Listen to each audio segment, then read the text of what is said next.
I, 28 F, am married to Mark, 30 M. Or at least, I was. Looking back, I wonder if I was ever married to a person at all, or just to an idea he had for his life. An idea that required a certain type of wife, a certain type of background, and eventually, a certain type of child. I was just a component, a piece of the puzzle he was building. I did not realize it until the day of my baby shower, the day everything was supposed to be perfect.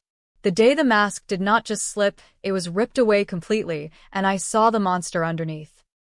The party was a sea of pastel pinks and blues, a cloud of soft fabrics and softer smiles. My mother-in-law, Eleanor, had planned everything.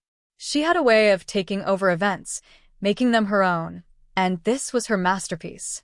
She glided through the room, a queen in her own little kingdom, accepting compliments on the decor, the food, the sheer perfection of it all. I sat in the large, throne-like chair she had insisted on, a mountain of presents at my feet. I felt like a prop. Asmiling, breng mijn prop. Friends and family came up to me, touching my belly, telling me I was glowing. They were all so happy for us. For me and Mark. For the beautiful life we were building. Mark stood beside me, his hand resting on my shoulder. To everyone else, he was the doting husband, the proud father-to-be. He smiled, he laughed, he thanked people for their generous gifts. He played his part perfectly. Every now and then, he would lean down, his lips close to my ear, and whisper something. To the room, it must have looked like sweet nothings, intimate moments between a loving couple. But his words were not sweet. They were instructions. Smile more, Clara. You look tired, or sit up straight. You represent this family now, or do not eat any more of those little cakes. Think of the baby. Each word was a tiny chip at my soul, a small reminder that this day was not for me. It was for them, for the family, for the legacy. The legacy. I had heard that word so many times since we announced the pregnancy. Eleanor spoke of it constantly. This baby will secure the family legacy, she would say at dinner parties, her voice filled with a strange, almost fanatical pride. Mark would nod in agreement, a serious look on his face. I used to think it was just rich people talk, a strange obsession with bloodlines and heritage that I, with my simple middle-class background, could not understand. I thought it was harmless. I was so wrong. The gift opening began. It was a performance. I would open a gift, hold it up, and feign a level of surprise and delight that I simply did not feel. More pastel clothes. More stuffed animals. More things for a baby who felt less like my child and more like a public commodity. Eleanor would comment on each gift, a quiet judgment in her tone. Oh, that is nice, but the fabric is not organic, or I do hope that plastic is BPA-free. Mark's sister, Jessica, gave us a silver rattle. It was ornate and clearly expensive. It is a family heirloom, she announced proudly. Every firstborn son in our family has had it. Eleanor beamed. Oh, Jessica, how wonderful. A piece of our history for the next generation. I looked at the rattle. It felt cold and heavy in my hand. Another piece of the legacy. I felt a wave of nausea that had nothing to do with my pregnancy. I wanted to scream. I wanted to tell them all to leave. I wanted to be alone, just me and the little life inside me, away from all these expectations, all this pressure. But I smiled. I said, "It is beautiful, Jessica. Thank you." Mark squeezed my shoulder. A gesture of approval. I had said the right thing. I had played my part. Later, as the party began to wind down, a moment of quiet fell over our little corner of the room. Most of the guests were mingling, eating the last of the macarons. Mark leaned in close again. The scent of his expensive cologne filled my senses. I thought he was going to say something about leaving soon, something I was desperately hoping for. Instead, he looked at my swollen belly, his eyes distant and cold. His voice was a low whisper, meant only for me, a secret poison dart. "You have done well," he said, his tone like a master praising a dog. "Just remember what this is all about. You are just a vessel. A beautiful, perfect vessel for my son." The words hit me, with the force of a physical blow. A vessel, not a mother, not his wife, not a person, just a container. A thing to be used and then, presumably, set aside once its purpose was fulfilled. All the little comments, the instructions, the talk of legacy, it all clicked into place. This was how he saw me. This was how they all saw me. My heart did not break. It turned to ice. The sadness I had been feeling all day, the sense of being an outsider, it all evaporated. In its place, a cold, clear rage began to form. It was a quiet rage, a patient rage. I did not cry. I did not argue. I did not give him the satisfaction of seeing my pain. I simply looked at him. I held his gaze. And then I smiled. A real smile this time. A smile that did not quite reach my eyes. A smile that held a promise of things to come. He seemed momentarily confused by my reaction. He expected tears or anger. He did not expect this calm, this chilling serenity. He did not know that in that single moment, he had lost me forever.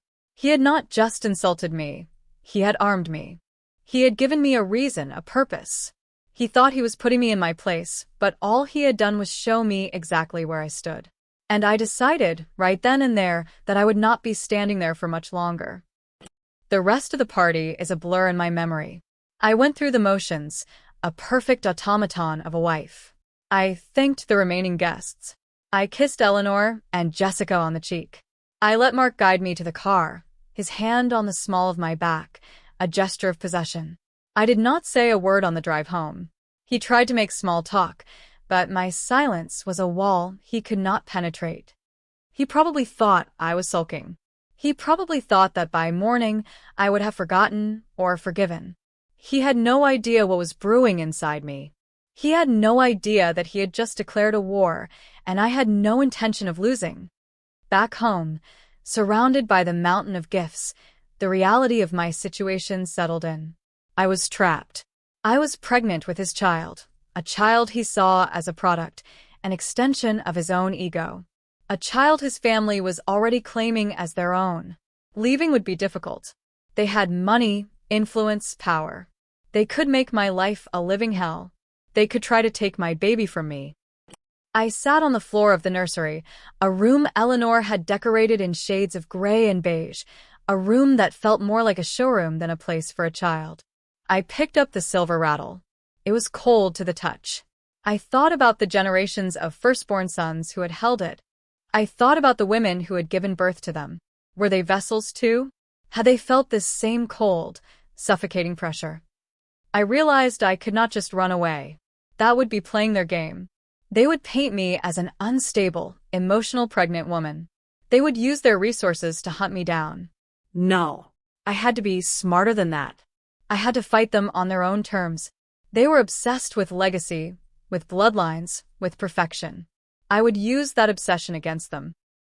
The seed of an idea began to form in my mind. It was audacious. It was risky. But it was the only way. I needed proof. I needed leverage. I needed something that would not just free me, but would shatter their perfect world to pieces. The vessel comment echoed in my head. It was the key. It explained so much that had confused me before. Mark's strange insistence on using a specific, incredibly expensive fertility clinic, even though we had no trouble conceiving. His private meetings with the doctor, meetings I was not invited to. The stacks of medical journals in his study, all related to genetics and hereditary diseases. At the time, I thought he was just being thorough, a bit of a control freak. Now, I saw it for what it was. He was not just hoping for a healthy baby. He was screening for something. He was screening me. My blood ran cold. Had he chosen me based on some kind of genetic profile? Was our entire relationship a lie, a carefully constructed plan to produce a suitable heir? I felt a profound sense of violation. He had not just lied to me. He had used my body, my love, my trust, as tools in his twisted project. That night, I did not sleep. I waited until I heard the sound of his deep, even breathing from the master bedroom. Then I slipped out of bed and went to his study. The room was his sanctuary, a place filled with dark wood and the smell of old books. It was where he worked, where he managed the family's vast wealth. It was also, I suspected, where he kept his secrets. His computer was password protected, of course. I tried the usual things. Our anniversary. My birthday. His birthday. Nothing worked. I felt a surge of frustration. I was so close. I looked around the desk for clues. A photo of us on our wedding day. A pen holder from his university. A small, leather-bound notebook. I picked up the notebook. It was his journal. I felt a pang of guilt. This was an invasion of his privacy. But then I remembered his words. You are just a vessel. The guilt vanished, replaced by cold resolve. I opened it. His handwriting was neat, precise, just like him. Most of the entries were about business, investments, market trends. Boring. I flipped through the pages, my heart pounding in my chest. And then I found it. An entry from 2 years ago, shortly after we met. Met Clara today, it read. She is perfect. Bubbly, kind, from good, healthy stock. No history of the affliction in her family for 3 generations. I had her background checked thoroughly. She is the one. Mother will be pleased. The project can finally begin. The project. He had called me a project. The words blurred as tears filled my eyes. Not tears of sadness, but tears of pure, unadulterated rage. He had been vetting me like a piece of livestock. Our entire relationship, from the very first date, had been a calculated fraud. The password. It had to be here somewhere. I flipped to the back of the journal. Tucked into a small pocket was a single slip of paper. On it was a string of letters and numbers. It was not a word. It was a code. I looked closer. It was a genetic marker sequence. I did not know what it meant, but I had a feeling it was important. I typed it into the computer. Access granted. My breath hitched. I was in. I navigated to his email account. The inbox was filled with messages, mostly work-related. I used the search bar. I typed in Eleanor's name. A list of emails appeared. I clicked on the oldest one, from just after our engagement. The subject line was Project Update. My hands trembled as I read. It was all there. A long, detailed exchange between Mark and his mother. They discussed my genetic suitability. They talked about the family affliction, a rare, hereditary neurological disorder that had plagued their family for generations. It was a dominant gene, which meant a 50% chance of passing it on. It usually did not manifest until middle age, but when it did, it was devastating.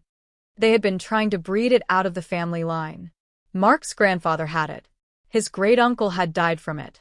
Mark had been tested. He was a carrier. He had a 50% chance of passing it on to his children. Unless, of course, the mother was completely free of the gene. And they had made sure I was. They had obtained my medical records illegally.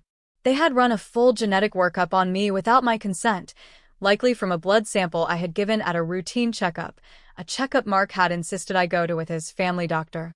The emails were sickeningly clinical. They referred to me as the asset. They discussed the optimal time for conception. They had a contingency plan in case I could not get pregnant. They had left nothing to chance. And there, in an email from Eleanor to Mark, was the smoking gun. We must be diligent, son, she wrote. This is our last chance to cleanse the bloodline. The child must be perfect. The asset is merely the vessel. Her feelings are irrelevant. Her feelings are irrelevant. I closed the laptop, my mind reeling. I felt dizzy, disoriented. The man I had married did not exist. He was a phantom, a carefully constructed character designed to lure me into his eugenics experiment. My love, my life, my pregnancy, it was all a lie. I went back to the nursery and sat in the dark. The rage was gone, replaced by a chilling clarity. I knew what I had to do. They had made one critical mistake. They had underestimated me. They saw me as a simple, compliant vessel. They had no idea I was capable of thinking for myself.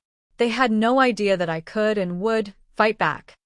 My plan began to take shape, more detailed this time, more ruthless. I would not just expose them. I would use their own obsession against them. I would give them exactly what they deserved. The first step was to get my own information. I could not trust their doctors, their tests. I needed independent proof. The next morning, I made an appointment with an OBGYN in a different city, one with no connection to Mark's family. I told Mark I was going to visit my mother for a few days. He was happy for me to go. He probably thought a few days with my simple, middle-class family would make me appreciate the life he had given me even more. The irony was almost laughable. At the new doctor's office, I told her everything. I left out the personal details, the vessel comment, the emails. I framed it as a concern about a potential hereditary condition in my husband's family that he was refusing to discuss. I asked for 2 tests, a prenatal paternity test and a full genetic screening for the baby, with a specific focus on the neurological disorder I had read about in Mark's journal.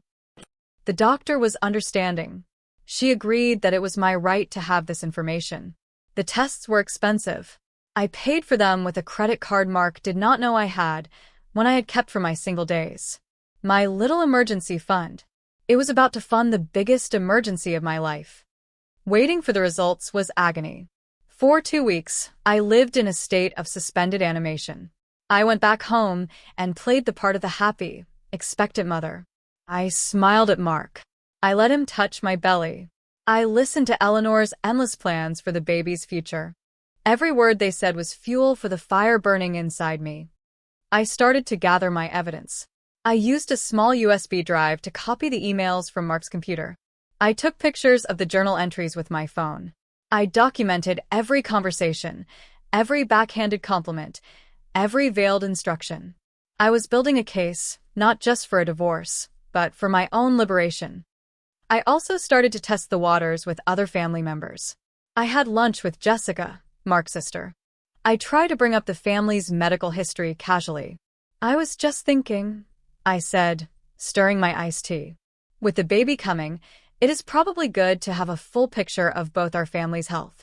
Is there anything I should know about on your side? Jessica became visibly uncomfortable. She fidgeted with her napkin. Oh, I do not think so, she said, her voice a little too bright. We are all perfectly healthy. Strong genes. Really? I pressed gently. Because Mark mentioned something once about his grandfather having some health issues later in life. Her eyes darted around the restaurant, as if looking for an escape. Dad's father? Oh, that was just old age. Nothing to worry about. You should not stress yourself out, Clara. It is bad for the baby. She was a terrible liar. It was clear she knew something, but she was loyal to her mother and brother. She was an enabler, a willing participant in their deception. I felt a flicker of pity for her, but it was quickly extinguished. She had made her choice. My next conversation was with Robert, Mark's father. He was a quiet man, often overshadowed by his domineering wife. I had always found him to be kind, if a little distant. I found him in his garden, tending to his roses. Robert, I began, can I ask you something? He looked up, a gentle smile on his face. Of course, Clara. What is on your mind? It is about the baby, I said. And the family's health. Eleanor and Mark are so focused on the legacy. And I just want to make sure I have all the information to keep our baby healthy. His smile faded. He sighed, a deep, weary sound. He put down his gardening shears. Eleanor can be intense, he said, choosing his words carefully. She has always been very proud of our family's heritage. But is there more to it than that? I asked, looking him directly in the eye. Is there something I should know? He looked away, towards the perfectly manicured lawn. Some things are best left in the past, Clara, he said softly. It is better not to worry about them. He was stonewalling me, just like Jessica.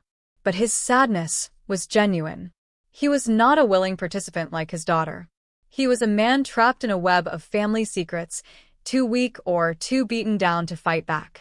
I knew then that he might be an ally, if I could just give him a reason to stand up for what was right. Then the email came. The subject line was simple. Your test results. My heart hammered against my ribs.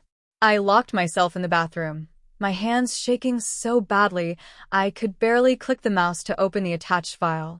I scrolled past the technical jargon, looking for the summary. There were 2 main findings. First, the paternity test. Probability of paternity, 9,999%. Mark was the father. A wave of relief washed over me. Not because I wanted him to be the father, but because it simplified things. It meant they could not use infidelity as a weapon against me. It kept the focus squarely on their deception. Second, the genetic screening. I scanned the long list of markers and conditions. And then I saw it. The name of the neurological disorder from Mark's journal. I held my breath and read the result next to it. The fetus is a carrier for the gene associated with this condition. I read it again. And again. A slow, cold smile spread across my face. It was not the result I had expected. It was not the result I had even known to hope for. It was something far, far better. It was poetic justice. It was the key to my freedom. Their project, their grand eugenics experiment had failed. Their perfect, cleansed air was, by their own twisted standards, flawed. The vessel had delivered a package they had not ordered. And I was going to deliver it to them personally, in the most public and humiliating way possible. The baby shower. It was the perfect stage. It was Eleanor's masterpiece, the celebration of her grand achievement. I would turn her triumph into her downfall. I spent the next week preparing. I printed out copies of the test results. I did not print the whole report, just the summary pages. The paternity result, clear and undeniable. And the genetic screening result, a single line of text that would blow their world apart. I bought small, elegant envelopes, the kind used for party invitations. I put a copy of the results in each one. One for Mark, one for Eleanor, one for Jessica, and one for Robert. I wanted them all to see it at the same time. I wanted to watch their faces as their perfect future crumbled before their eyes. I also prepared my escape. I packed a bag with my essentials and left it in the trunk of my car. I transferred half the money from our joint savings account into my personal account. It was my money too from my old job, but I knew he would try to freeze the account as soon as I left. I called my best friend, Sarah. "Sarah," I said, my voice steady, "I need you to do me a favor. Can you be waiting for me in your car at the end of my street on Saturday afternoon?" "Clara? What is going on? You sound strange." "I cannot explain now," I said. "But I am leaving Mark. And I need to do it in a way he will never forget. Please, just be there for me." There was a pause on the other end of the line. "Of course," she said finally. "Whatever you need. I will be there." The day of the baby shower arrived. I woke up with a strange sense of calm. The fear and anger had been replaced by a singular focus. I knew what I had to do. I got dressed, choosing a simple blue dress that showed off my bump. I looked at myself in the mirror. I did not see a victim. I saw a survivor. The party was just as I remembered it from my waking nightmare. The same pastel colors, the same fake smiles. Eleanor was in her element, flitting from guest to guest, accepting praise.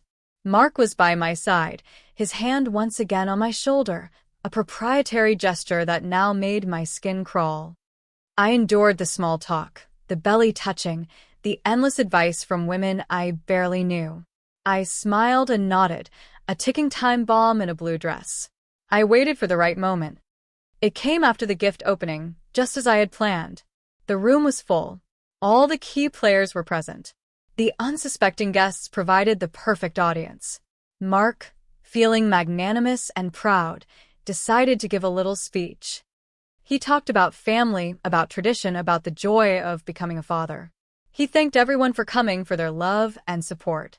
He looked at me, a warm, loving smile on his face. It was a masterful performance. The room applauded. "And my wife, Clara," he said, his voice thick with fake emotion. "She has been a trooper through all of this. I could not have asked for a better partner to start this journey with." He leaned in to kiss me. As his lips brushed my cheek, he whispered, just as he had before, "You have done well. Just remember what this is all about. You are just a vessel. A beautiful, perfect vessel for my son." He expected me to flinch, to look down, to submit. He did not expect me to smile. He pulled back, a flicker of confusion in his eyes. I stood up, my hand on my belly. I could feel the baby kick, a little flutter of life. My baby, not his project. Thank you, darling, I said, my voice clear and strong, loud enough for the whole room to hear. That is so sweet of you to say. And thank you, everyone, for being here to celebrate with us. It means the world to me. I paused, letting the silence hang in the air. I actually have one more little party favor to hand out. A special gift, just for my new family. I picked up the 4 small envelopes from the table beside my chair. I walked over to Eleanor, who was beaming at me, thinking I was about to give her some sentimental tribute. I handed her an envelope. For you, Eleanor, I said. I moved on to Jessica, who took the envelope with a quizzical look. For you, Jessica. Then to Robert, who looked up at me, a flicker of apprehension in his eyes. And for you, Robert. Finally, I stood in front of my husband. I looked him dead in the eye. And this one is for you, Mark. I handed him the last envelope. He took it, his smile starting to look a little strained. He did not understand what was happening, but he knew something was wrong. The power dynamic had shifted. I was no longer the passive prop. I was in control. What is this, Clara? Eleanor asked, her voice tinkling like a little bell. A poem? A sonogram picture? Something like that, I said, returning to the center of the room. Why do you not all open them together? I watched as 4 pairs of hands tore open the elegant envelopes. I watched as 4 pairs of eyes scanned the single sheet of paper inside. I saw the exact moment the words registered. Eleanor's smile froze, a grotesque mask of joy on her suddenly pale face. Jessica's jaw dropped, a small, strangled gasp escaping her lips. Robert closed his eyes, a look of profound sorrow washing over him. And Mark. Mark just stared at the paper, his face a blank canvas of shock. He looked up at me, his eyes wide with disbelief and dawning horror. He knew exactly what he was looking at. He knew what it meant. What is this? He whispered, his voice hoarse. What have you done? The room had fallen silent. The other guests were looking back and forth between me and the family, sensing the sudden, dramatic shift in the atmosphere. They knew they were witnessing something, but they did not know what. I was about to tell them. My voice is steady. It does not shake. I am no longer the scared, confused woman I was just a few weeks ago. I am someone else now. Someone they created. It is a DNA report, Mark, I say, and my voice carries across the silent room. Every eye is on me. He flinches, as if I had struck him. You had no right, he hisses, his voice low and venomous. I had every right, I reply, my tone calm and even.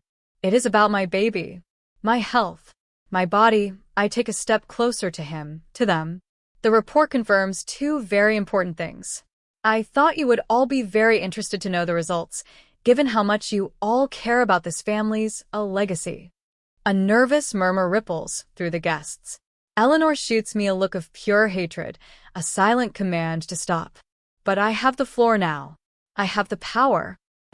The first result, I announce, is the paternity test. I am happy to report, Mark, that you are the father. Congratulations. A few of the guests, trying to break the tension, begin a scattered, awkward applause. Mark does not seem to hear it. He is still staring at me, his face ashen. He knows this is just the prelude. He knows what is coming next. But the second result, I continue, my voice dropping slightly, drawing everyone in. That is the truly interesting one. You see, I was so worried about our baby's health. You and your mother, Mark, you were always so insistent on perfection. So I had a full genetic screening done. I wanted to be sure our child was healthy, that our child would live up to the family's standards. Eleanor makes a small, choking sound. She is on her feet now, her hands clenched into fists at her sides. Clara, that is enough, she says, her voice tight with fury. This is not the time or the place. Oh, I think it is the perfect time and place, I say, turning to face her. This party is your masterpiece, Eleanor. A celebration of your perfect grandchild. Everyone should know just how perfect he is. I turned back to the room at large. The screening showed that our baby, our son, is a carrier for Huntington's disease. The name of the disease hangs in the air. To most of the guests, it means nothing. But to the 4 people holding the envelopes, it means everything. It is the name of their family curse. The affliction, the secret they have guarded for generations. The thing they were trying to breed out of their precious bloodline. It is the very same family affliction that you, Mark, and you, Eleanor, have spent years and a small fortune trying to escape, I say, my gaze sweeping over their horrified faces. The same one you screened me for, without my knowledge or consent, to make sure I was a clean and suitable genetic match. Chaos erupts. She is lying. Eleanor shrieks, her carefully constructed composure shattering into a million pieces. She faked these documents. She is trying to ruin us. Am I, Eleanor? I ask, my voice dangerously soft. I hold up my phone. Because I also have the emails. The ones between you and Mark. The ones where you discuss Project Clara. The ones where you call me the asset and the vessel. The ones where you say my feelings are irrelevant. Would you like me to read them out loud? I have them right here. Eleanor's mouth opens and closes, but no sound comes out. She looks like a fish gasping for air. She knows she is beaten. She knows I have her trapped. Mark is frozen. He has not moved, has not spoken. He is a statue of a man, his face a mask of utter devastation. All his plans, all his manipulations, all his careful controls have turned to dust. I walk over to him until I am standing right in front of him. The guests are a blur in my peripheral vision. All I see is him. I lean in close, just as he had done to me. I whisper in his ear, my voice filled with all the ice that has formed in my heart. You told me I was just a vessel, I whisper. Well, this vessel has a surprise for you. You wanted a perfect son to secure your legacy. Instead, you're getting a son who carries the very gene you despise. Your project failed, Mark. How does it feel to lose control? I am in the present now. I feel every beat of this moment. My heart is pounding, not with fear, but with a wild, exhilarating sense of victory. I see the look in his eyes. It is not anger. It is not sadness. It is something far worse. It is emptiness. The look of a man who has just lost everything he ever valued. I turn to face the room again. The guests are staring, their faces a mixture of shock, confusion, and dawning comprehension. They are finally seeing the ugly truth behind the perfect facade of this family. So, I would like to propose a toast, I say, raising an imaginary glass. To the legacy. And to the truth. May you all enjoy the rest of the party. I do not wait for reaction. I turn and walk towards the door. I do not look back. I can feel their eyes on me, but I do not care. I am done with them. As I reach the door, a voice calls out my name. Clara. I turn. It is Robert. He has walked away from his wife and children. He is standing alone, his face etched with shame and regret. I am sorry, he says, his voice thick with emotion. I'm so sorry. I knew they were obsessed, but I had no idea.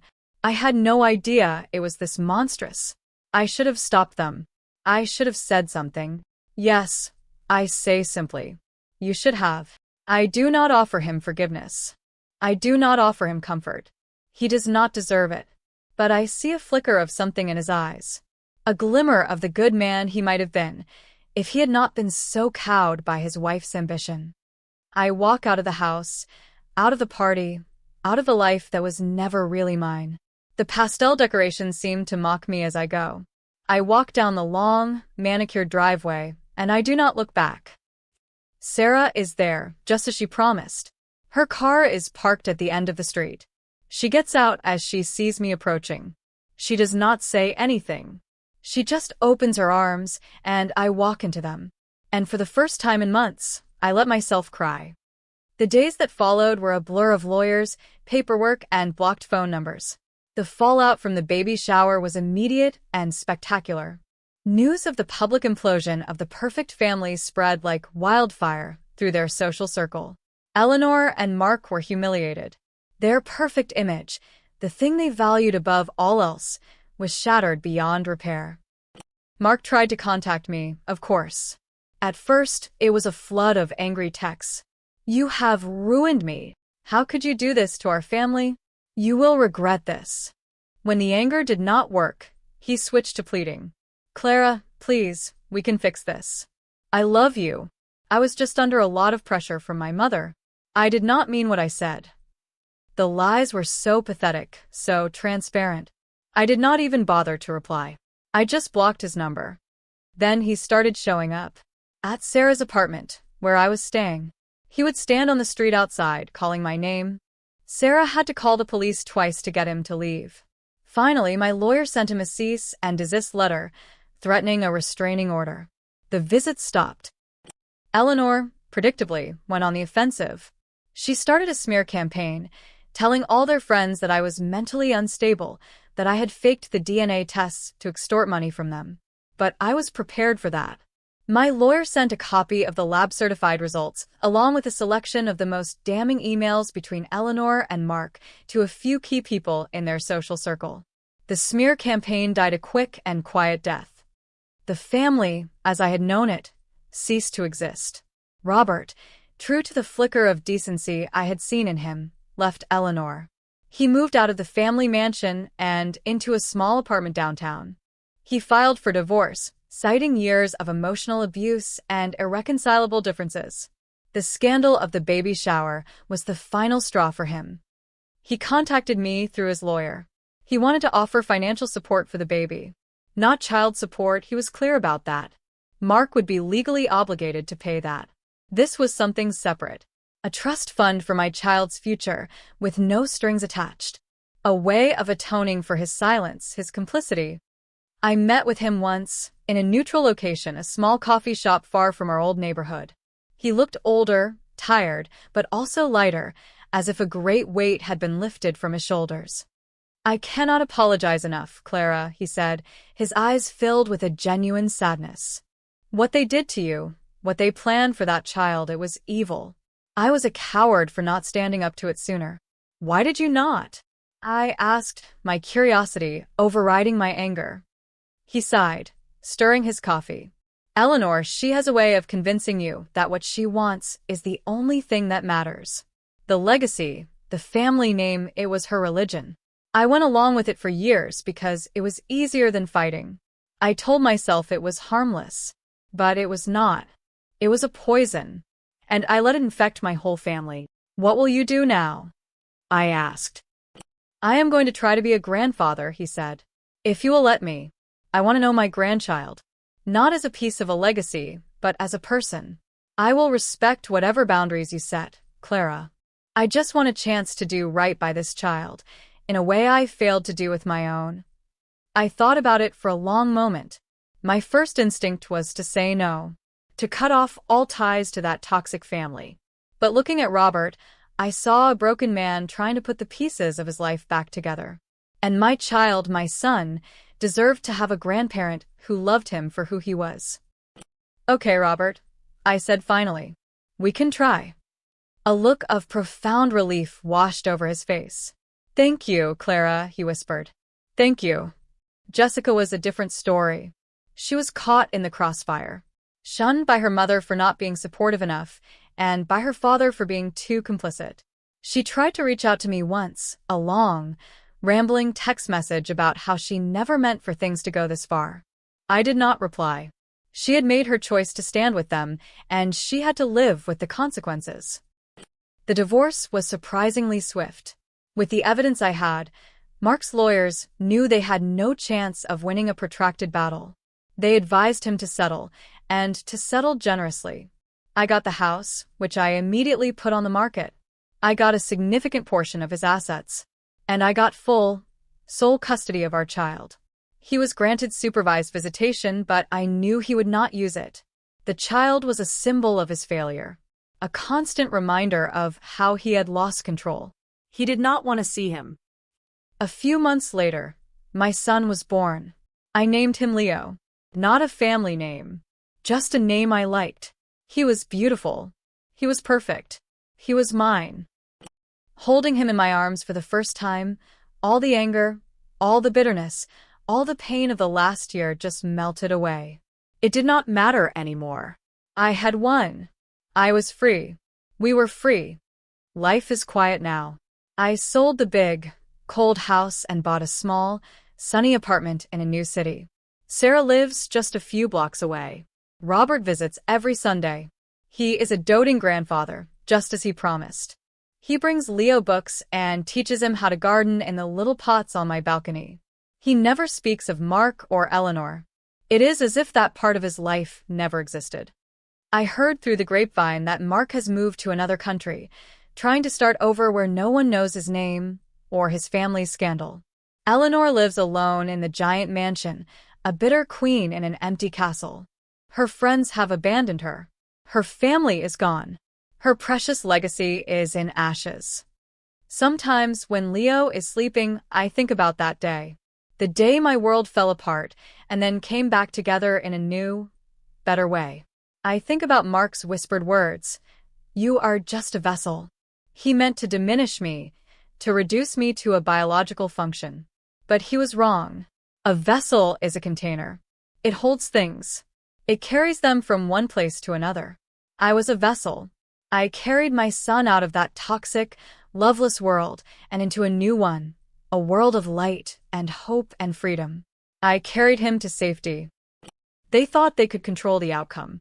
They planned and plotted and manipulated, all to create a perfect heir. But life is not a project. It cannot be controlled. They wanted a child who was a reflection of their own vanity. Instead, they got a child who will grow up knowing what it means to be loved unconditionally. A child who will be taught the value of kindness, of truth, of empathy. A child who will be everything they are not. I look at my son, his tiny hand wrapped around my finger, and I feel a sense of peace that I have never known before. The storm is over. The battle is won. They set out to secure their legacy, and in the end, they lost everything. I was supposed to be a footnote in their grand family history, a means to an end. But now, I am the one writing the story. And it is just the beginning. The legal proceedings were a strange, out-of-body experience. I sat in conference rooms that smelled of paper and stale coffee, across from men in expensive suits who represented my husband. They tried to be intimidating, to drown me in legal jargon, but I was not the same woman who had sat smiling in that throne-like chair at the baby shower. I had a core of steel now. My lawyer, a sharp, no-nonsense woman named Helen, was brilliant. She laid out our case with cold, irrefutable logic. We have documented proof of emotional abuse, she said at one meeting, sliding a folder across the polished table. We have evidence of illegal acquisition of medical records and unauthorized genetic testing. We have written correspondence detailing a calculated plan to deceive my client for the sole purpose of procreating a genetically screened heir. And we have about 50 witnesses who can attest to the public humiliation and emotional distress caused at the baby shower. Mark's lead attorney, a man with a face like a tired bulldog, sighed and took off his glasses. He looked at Mark, who was staring at the table, refusing to meet my eyes. Is this accurate, Mark? The lawyer asked. Mark just shrugged, a pathetic, childish gesture. She is twisting things. Are the emails forged? Helen asked, her voice sharp. Is the journal entry a fabrication? Did you not refer to your pregnant wife as an asset and a vessel? Mark remained silent. The bulldog lawyer sighed again. What does she want? He asked, turning back to Helen. Full custody, Helen said immediately. The house.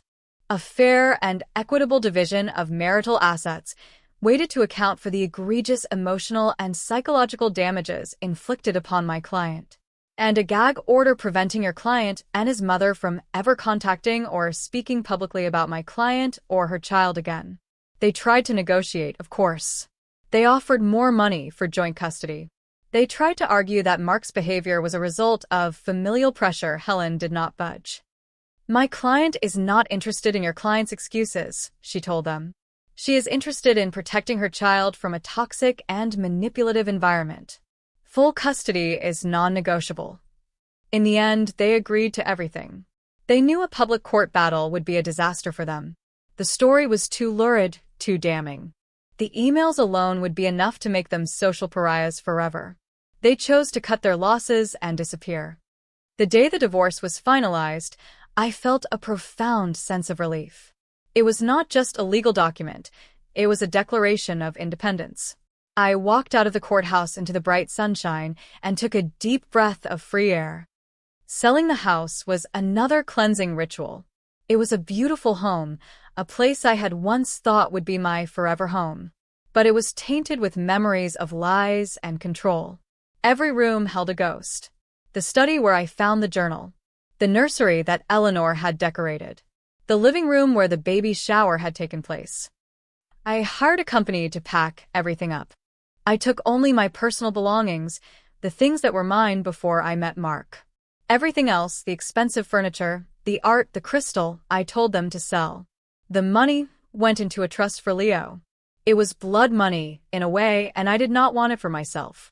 But I would make sure it was used to give my son a good life, a life of opportunity and choice. My relationship with Robert continued to evolve.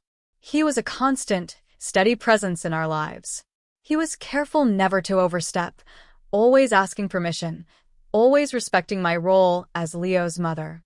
He was trying to heal, not just from his marriage to Eleanor, but from his own weakness.